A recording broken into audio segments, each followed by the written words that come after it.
Olá, boa noite, meus irmãos, meus amigos. Que a graça e a paz do nosso Senhor Jesus Cristo esteja sobre a vida de cada um de vocês. Meu nome é Marli Moura, sou missionária da Igreja Batista Novo Horizonte, Natal, RN, e nós estamos aqui mais uma vez para meditar acerca da Palavra de Deus. Já aconteceu algo na sua vida de extraordinário, de bom, que você ficou parado aí assim pensando, poxa, como é que isso aconteceu comigo? Às vezes as coisas acontecem, não é? Coisas que você não espera, coisas que você não imagina, acabam batendo aí na sua porta. E eu gostaria de meditar com vocês, não é, acerca da vida de um homem que algo assim de tremendo, de extraordinário aconteceu na vida dele. E isso ocorre no momento em que a última coisa que ele queria era ser conhecido. Ele gostaria de continuar escondido, levando a vida dele, mas ele foi alcançado pela graça. E a sua vida mudou por completo. Acompanhe comigo. Nós vamos estar lendo nesta noite o texto bíblico de 2 Samuel, capítulo 9, que nos diz assim: E disse Davi: há ainda alguém que ficasse da casa de Saul para que lhe faça bem por amor de Jonatas? E havia um servo da casa de Saul, cujo nome era Ziba, e o chamaram que viesse a Davi. E disse-lhe o rei: És tu Ziba? E ele disse: servo teu. E disse o rei: não há ainda alguém da casa de Saul para que use de beneficência de Deus? Então disse Ziba ao rei: ainda há um filho de Jonatas, aleijado de ambos os pés.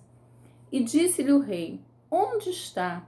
E disse o rei a Ziba: eis que está na casa de Maquir, filho de Amiel, em Lodebar. Então mandou o rei e o tomou da casa de Maquir, filho de Amiel, de Lodebar. E vindo Mefibosete, filho de Jonatas, filho de Saul, a Davi, se prostrou com o rosto em terra e se inclinou e Davi disse: Mefibosete? E ele disse: eis aqui o teu servo. Disse-lhe Davi: não temas, porque de certo usarei contigo de beneficência por amor de Jonatas teu pai, e te restituirei todas as terras de Saul teu pai, e tu de contínuo comerás pão à minha mesa.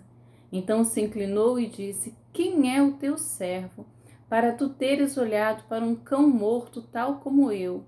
Então chamou Davi a Ziba, moço de Saul, e disse-lhe: tudo que pertencia a Saul e toda a sua casa tenho dado ao filho do teu senhor.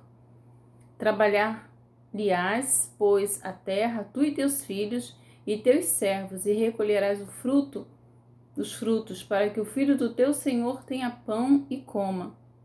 E Mefibosete, filho do teu senhor, de contínuo comerá pão à minha mesa. E tinha Ziba 15 filhos e 20 servos. E disse Ziba ao rei: conforme tudo quanto meu senhor o rei manda, o seu servo assim fará. Porém Mefibosete comerá à minha mesa, como um dos filhos do rei. Eu li até o verso de número 11, né, nesta noite. Quando você lê aqui 2 Samuel, né, você vê os capítulos anteriores a esse que nós lemos, né, você percebe aí que Davi chega um momento da sua vida que ele encontra paz, ele encontra aí uma certa tranquilidade, né? Davi foi um guerreiro, ele expandiu o reino, né, mas é isso à custa de lutas, né? Ele enfrentou muitas lutas, muitas batalhas, né, durante o seu reinado. Mas aqui ele se acha em um momento bom, em um momento tranquilo, em que ele não estava enfrentando os adversários, né, as nações vizinhas. E é nesse momento que Davi para lembrar do passado, que ele para lembrar das promessas que ele havia feito no passado. E quando isso ocorre, né, quando ele lembra da sua trajetória, da sua história com a Saul e com Jonatas, né, filho de Saul, ele lembra aí de promessas que ele fez e entende que aquele era o momento em que ele precisava cumprir o que havia prometido. O texto que nós lemos, né, ele começa dizendo, Davi dizendo, olha, resta ainda porventura alguém da casa de Saul para que eu use de misericórdia, para que eu use, para que eu faça bem.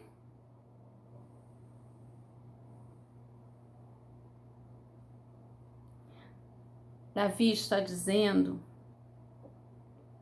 para que eu dê graça para com ele, para que eu use de graça com ele por amor de Jonatas.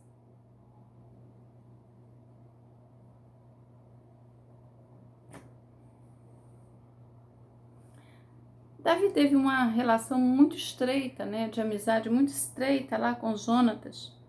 E em 1 Samuel, capítulo 20, os versos 13 e 14, se você fizer a leitura, você vai ver que Davi, quando fugia de Saul, né, que estava tentando matá-lo, ele e Jonatas têm um diálogo. Jonatas seria o herdeiro do reino, né? Ele era o filho que estaria herdando ali o reino de seu pai. Mas Jonatas sabia que Deus tinha escolhido seu amigo, Davi, para reinar no lugar do seu pai.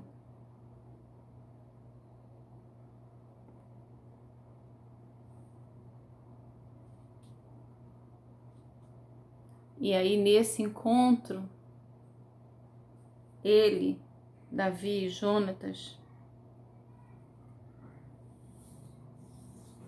eles fazem uma aliança. Eles juram bondade. Era um costume, né, das dinastias orientais, quando um novo rei subisse ao trono, toda a descendência do rei anterior deveria ser eliminada, deveria ser extirpada. E isso para que não houvesse, né, no futuro a possibilidade de alguém estar requerendo novamente o trono.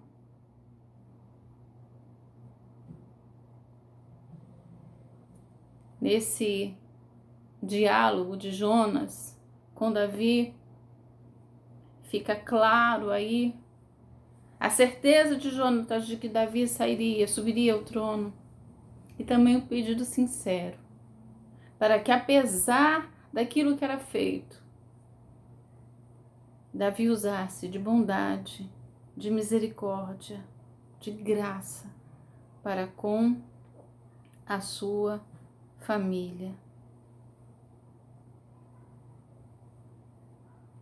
Mas isso não ocorre só com Jonatas, né? Se você continuar fazendo aí a leitura do livro de Samuel, você vai ver que mais tarde Davi poupa a vida de Saul, né? Naquele episódio que ele encontra com Saul em uma caverna. E o próprio Saul vai reconhecer que Davi estaria reinando em seu lugar. E ele pede a Davi, ele diz, olha Davi, jura-me pelo Senhor que você não vai acabar com a minha descendência da face da terra. No capítulo 24 de 1 Samuel você pode ver isso. Então, Davi faz promessas a Jonatas, né, e depois a Saul. E agora que ele está vivendo aí um momento de paz no seu reino, né, um momento em que as coisas estão caminhando de forma tranquila,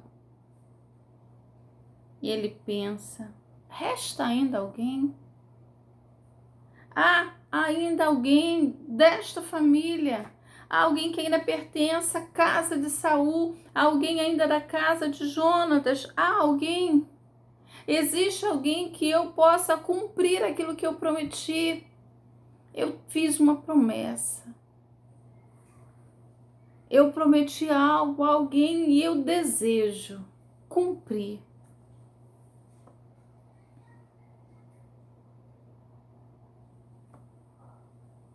Alguém aparece. Existe alguém. Alguém consegue ser encontrado. Havia um servo de Saul chamado Ziba, e quando ele é chamado à presença de Davi, ele diz: olha, existe alguém.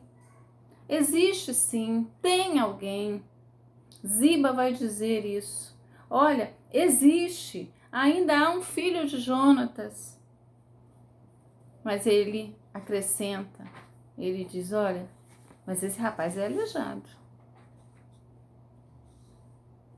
Existe um filho de Jonatas, mas esse rapaz, ele é aleijado de ambos os pés. Se você continuar olhando o relato, né, fazendo a leitura do relato, você vai ver que esta qualificação que é acrescentada ao descendente que existe não chama a atenção de Davi. Ele não começa a pensar: ei, é sério? Ele é aleijado? E como é que isso ocorreu? Ele nasceu assim? Não, ele não pergunta nada disso. Ele não quer saber do problema. Ele fica neste momento agradecido porque existe alguém. Sobrou alguém. Eu vou poder cumprir aquilo que eu prometi porque ainda há alguém.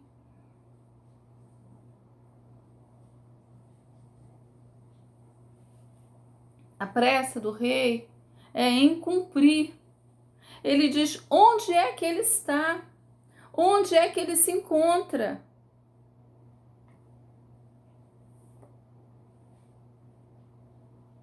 Ele está na casa de Maqui, filho de Amiel, em Lodebar. Lodebar, né, a palavra no hebraico, ela tem um sentido, né, não pasto, não pastagem, um lugar onde as coisas não estavam produzindo bem, onde as coisas não produziam, um lugar árido, um lugar então desolado, seco. Esse era Lodebar. E foi para lá que Mefibosete foi. E ele vai para tentar viver invisível. Ele vai para tentar não ser encontrado. Ele vai para aquele lugar para que ele continuasse vivendo, mesmo que escondido. Ele sabia que ao ser encontrado ele poderia ser morto. Então, ele está, na verdade, se escondendo. A história de Mefibosete é uma história triste, não é? Ele não nasceu assim. Se você fizer lá a leitura de 2 Samuel, capítulo 4, você vai ver que quando, né, o seu pai, o seu avô, quando eles são mortos, ele tinha 5 anos. E aí, a babá dele, a pessoa que tomava conta dele, quando sabe disso, tenta preservar a vida de Mefibosete e ela se apressa em fugir. E nessa fuga, né, o menino cai e acaba ficando coxo. Então, o pai, o avô, morre. A pessoa que cuidava dele para preservar a vida do menino foge com ele, mas nessa fuga ele acaba acidentado. Ele acaba ficando aleijado. Então ele era uma pessoa que não queria nenhum tipo de atenção para ele. Não queria estar em nenhum tipo de holofote, muito pelo contrário.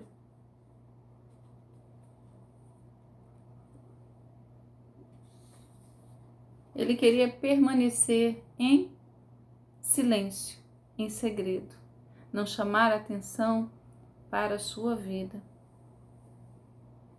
Mas alguém vai bater a porta dele. E quando isso ocorre, ele é informado: olha, o rei quer ver você, nós teremos que levar você à presença do rei. Esse trajeto de Lodebar até a presença do rei foi um trajeto difícil para ele. Um homem aleijado que é retirado da sua casa, que é levado à presença do rei, e talvez nesse caminho ele pensa realmente é a minha última caminhada, é a minha trajetória para a morte.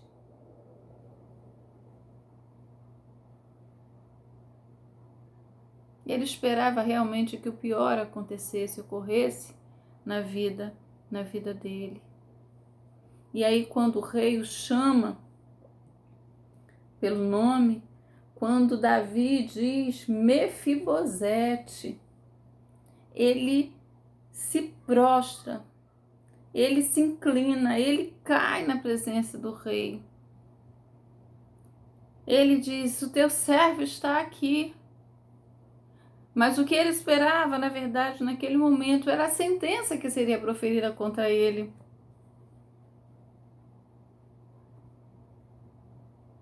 Mas as palavras de Davi: não temas.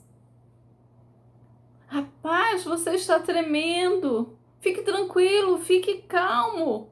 Eu vou usar de bondade, eu vou usar de graça, por amor de Jonatas, teu pai, meu amigo. Eu fiz uma promessa a ele. E você está hoje aqui para que eu possa cumprir aquilo que eu prometi. O que pertencia à sua família, eu vou restaurar. Mas eu vou fazer mais. Eu vou trazer você para sentar à minha mesa como um dos meus filhos. Você é filho de alguém que eu tinha profunda admiração e amor. Você está órfão.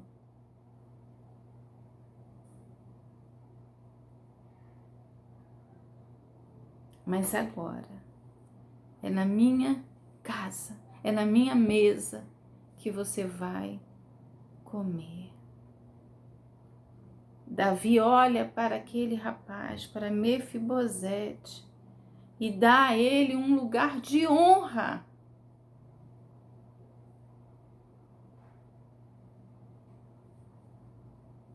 Quando Mefibosete ouve aquilo, ele diz: quem sou eu?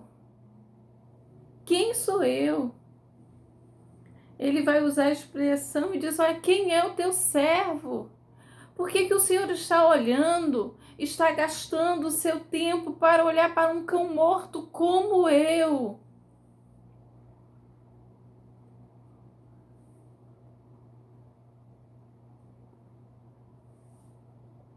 Eu não mereço isso.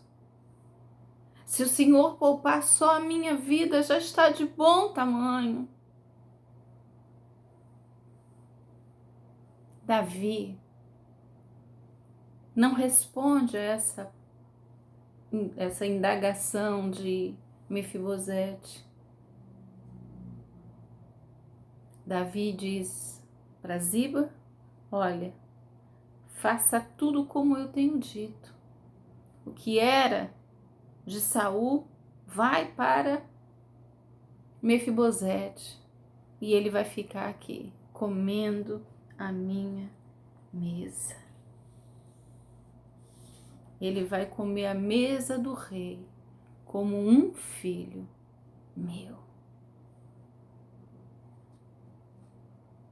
Ele não merecia.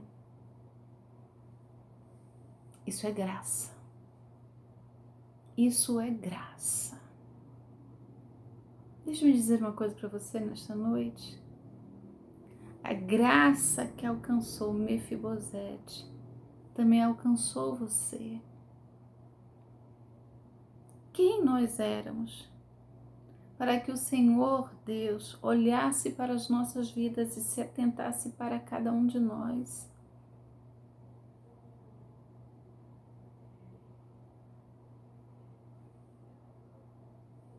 Mas Ele olhou. A sua graça nos alcançou e nós recebemos o convite para estarmos sentados à mesa dele, tendo-o como Pai, nos tornando como um filho dele, um filho do Senhor. A história de Mefibosete nos lembra que ele alcançou graça aos olhos do rei, nos mostra isso, mas nos lembra também que nós alcançamos graça diante de Deus. Ele não tinha nada como nós também não temos. Ele não podia pagar nada como nós também não podemos pagar. Mas Deus fez isso. Davi retira Mefibosete de um lugar árido para que ele desfrute da proteção do palácio. Deus nos retirou das trevas, do reino das trevas, e nos trouxe para viver com Ele, na sua graça e no seu amor. Mefibosete viveu como um filho do rei. Você também alcançou a graça de se tornar filho de Deus. É isso que o evangelista João vai nos dizer. Veio para o que era seu, mas os seus não receberam. Mas a todos quanto o receberam, deu-lhes o poder de serem feitos filhos de Deus. A graça de Deus alcançou também a sua vida. Então comemore. Essa é uma excelente notícia. É algo de extraordinário que aconteceu na sua vida. Que Deus te abençoe e que faça próspero cada vez mais o seu caminho. Eu não sei quantas boas notícias você vai poder ouvir, mas essa, sem dúvida, é a melhor. O Senhor retirou você de um lugar árido e transportou você para o reino do Filho, do seu amor. Grande abraço e até a próxima.